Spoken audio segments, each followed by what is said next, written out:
পূর্ব চীনের সুচৌ শহরে একটি প্রাণবন্ত মন্দির মেলার আসর বসেছে। অসাধারণ হস্তশিল্প এবং সুস্বাদু খাবারের সমারোহে এই মেলাটি বহন করে এক সমৃদ্ধ এবং বৈচিত্র্যময় ঐতিহ্যের পরিচয়। বলছি চীনের ঐতিহ্যবাহী ইউনলংশান মন্দির মেলার কথা। ৩০০ বছরেরও বেশি সময়ের ইতিহাসের সাক্ষী কালজয়ী এই উৎসব।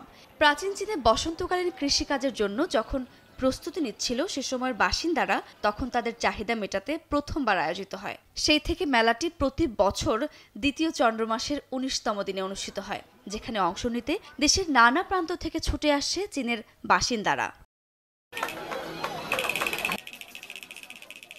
৩ দিনব্যাপী এই মন্দির মেলায় অধরা সাংস্কৃতিক ঐতিহ্য, লোক হস্তশিল্প, সাংস্কৃতিক পণ্য, খাবার এবং বিনোদনের এক অনন্য মাধ্যম। ৩০০টিরও বেশি স্টল স্থাপনের মাধ্যমে মেলাটি প্রতিদিন ৪০,০০০-এরও বেশি দর্শনার্থীকে আকর্ষণ করে। এই বছরের মন্দির মেলাটি ভালো। স্থানটি মানুষের ভিড়ে ভরা এবং অসংখ্য স্টলে ছোট বড় নানা ধরনের পণ্য পাওয়া যায়। দর্শনার্থীরা যখন হেঁটে বেড়ায় তখন আনন্দে ভরে ওঠে, তাদের শৈশবের স্মৃতি মনে করিয়ে দেয়।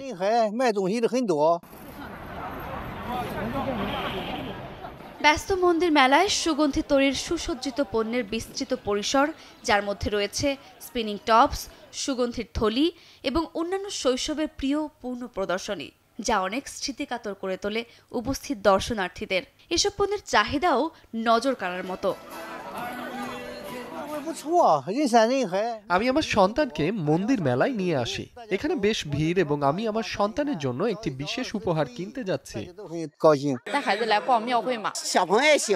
বাঘের আকৃতির সুগন্ধির থলি এখানে সবচেয়ে বেশি বিক্রিত জিনিস, যা শিশু এবং বয়স্ক বাসিন্দাদের উভয়েরই পছন্দ।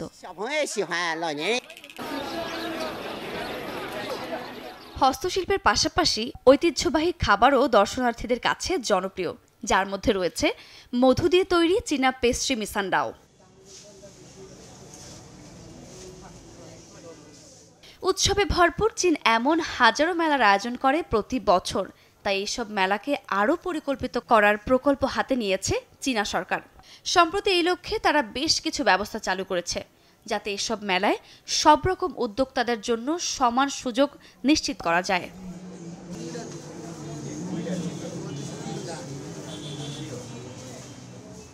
আগামী ২০ এপ্রিল কার্যকর হবে ৪৮ ধারার এই প্রকল্প, যেখানে সামগ্রিক পর্যালোচনার প্রয়োজনীয়তা, বিভাগীয় দায়িত্ব, পর্যালোচনার মান, প্রক্রিয়া এবং পদ্ধতি, পাশাপাশি তত্ত্বাবধানের ব্যবস্থা সম্পর্কে বিস্তারিত তথ্য দেওয়া হয়েছে।